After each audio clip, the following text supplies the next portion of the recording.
성도 여러분 안녕하십니까? 새벽 말씀 묵상입니다. 사무엘하 17장 27절로 29절에 보면 다윗을 도와준 또 다른 인물들이 나옵니다. 다윗이 마하나임에 이르렀을 때 암몬 족속에게 속한 랍바 사람 나하스의 아들 소비와 로데발 사람 암미엘의 아들 마길과 로글림의 길리앗 사람 바르실레가 침상과 대야와 질그릇과 밀과 보리와 밀가루와 볶은 곡식과 콩과 밭과 볶은 녹두와 꿀과 버터와 양과 치즈를 가져다가 다윗과 그 함께한 백성으로 먹게 하였으니 이는 저희 생각에 백성이 들에서 시장하고 곤하고 목마르겠다 함이더라. 이곳에서 다윗을 도운 사람들은 다윗의 육체적 필요를 공급한 사람들입니다. 그들의 이름은 소비와 마길과 바르실레라는 사람들이지요. 우리는 그들이 누구인지 모르지만 그들이 살았던 장소는 야곱이 여호와의 천사를 처음으로 만나서 마나하임이라고 명령했던 바로 그 장소입니다. 그들이 누구이든지 간에 그들은 허기에 지치고 오랜 시간 동안 먹지 못하고 마시지 못한 다윗과 그와 함께한 백성들의 굶주림과 갈증을 해결해 준 사람들입니다. 진정한 도움은 육체적 필요를 채워줄 때 가능합니다. 다윗이 어떻게 그들의 도움을 받았는지는 모르지만 그들로 인해서 다윗은 육체적 생명을 연장할 수 있었습니다. 우리는 항상 교우님들의 육체적 필요가 무엇인지를 알고 이를 위해 채워주고자 노력을 합니다. 그것이 가장 우선되어야 합니다. 그렇지 않고서는 형제 자매라고 말할 수가 없지요. 우리가 진정으로 그리스도 안에서 한 형제가 되었음을 확신할진데 형제들의 필요를 잘 알고 그들의 필요를 채우기 위해 최대한의 노력을 해야 합니다. 형제들의 필요를 간과하고 관심을 두지 않는 자는 진정한 그리스도인이 될 수 없습니다. 혹시 우리 중에 육신적인 도움이 필요한 분들이 있습니까? 아무도 모르게 그러한 분들에게 도움을 주는 것이 진정한 그리스도인의 모습입니다. 아무런 조건도 대가도 바라지 않고 눈도 치워주고 잔디도 깎아주고 먹을 것이 필요하면 먹을 것을 사다 나눠주기도 하고 하는 것이 정말 선한 그리스도인의 모습인 것이지요. 다윗은 광야에서 유리하고 방황하면서 지칠 대로 다 지쳤습니다. 그에게 도움을 베푼 자들이 없었다면 그는 분명히 왕권을 빼앗기고 아들의 손에 비참히 죽었을지도 모릅니다. 그러나 광야 생활을 하는 동안 그에게는 그를 도와준 많은 손길들이 있었습니다. 이러한 광야 생활이 우리들에게 전달해주는 그러한 교훈은 무엇일까요? 우리 역시 이 세상 광야를 지나면서 수많은 어려움과 난관, 고통과 아픔을 경험합니다. 이러한 우리들에게 하늘의 도움이 없었다면 결코 우리는 이 땅에서 승리할 수 없었습니다. 세상 광야를 지나는 우리들에게 서로 도움이 되어야 합니다. 정신적으로, 영적으로, 육신적으로 진정한 도움이 될 때 우리는 서로를 형제라고 부를 수 있습니다. 뿐만 아니라 우리 교우님들의 도움이 아무리 크고 좋은들 이 세상 광야를 지날 때 우리에게 가장 큰 도움이 되는 것은 바로 하늘의 도움이죠. 바로 성령님의 도우심입니다.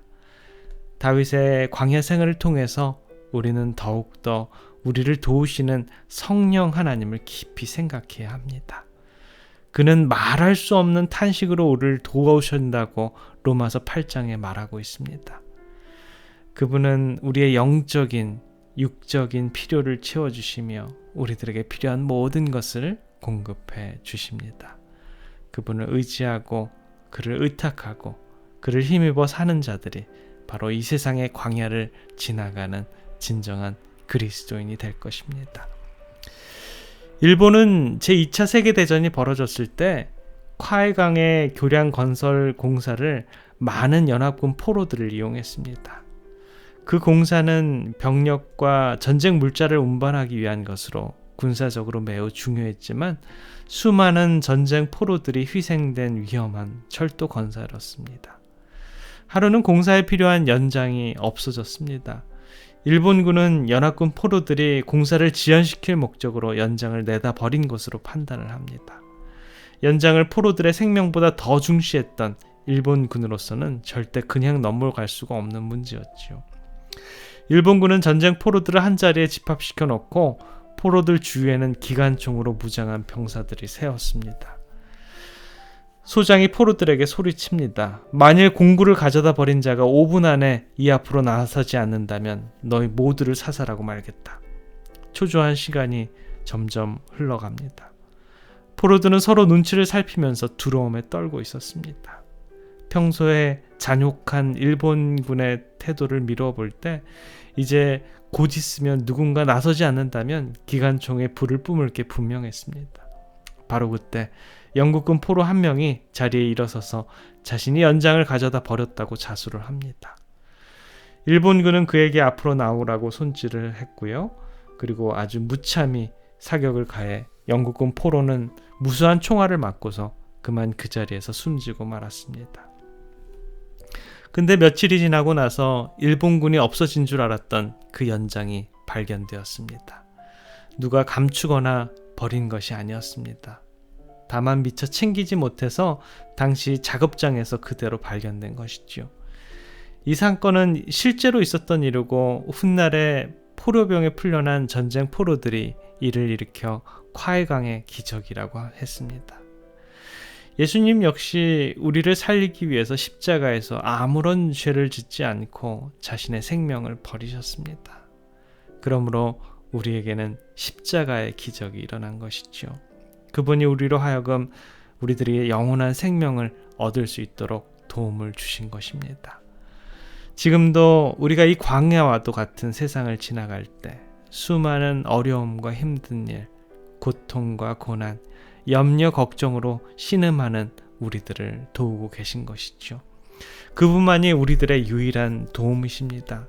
왜냐하면 그가 자신의 생명을 버려서 우리를 살리신 진정한 우리들의 친구이기 때문입니다. 우리가 할 일은 우리를 위해서 자신의 생명을 버리신 우리의 친구 되신 예수님을 전적으로 의지하는 일입니다.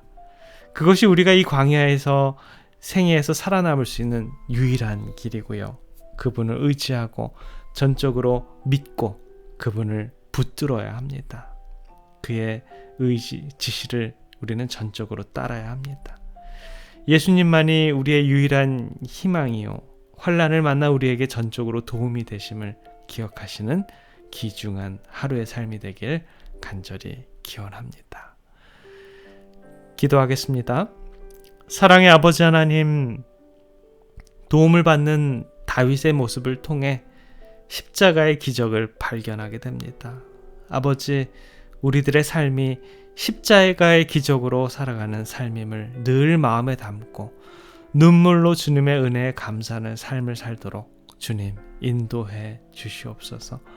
오늘도 주님께 받은 그 은혜를 나누며 살아가는 삶 되도록 주님 축복해 주셔서 육체적으로, 정신적으로, 영적으로 도움이 필요한 분들에게 우리들도 도움을 주는 우리 주님의 귀한 백성들 삶 될 수 있도록 주님 인도해 주시옵소서. 사랑의 우리 구주 예수 그리스도의 이름으로 간절히 기도드립니다.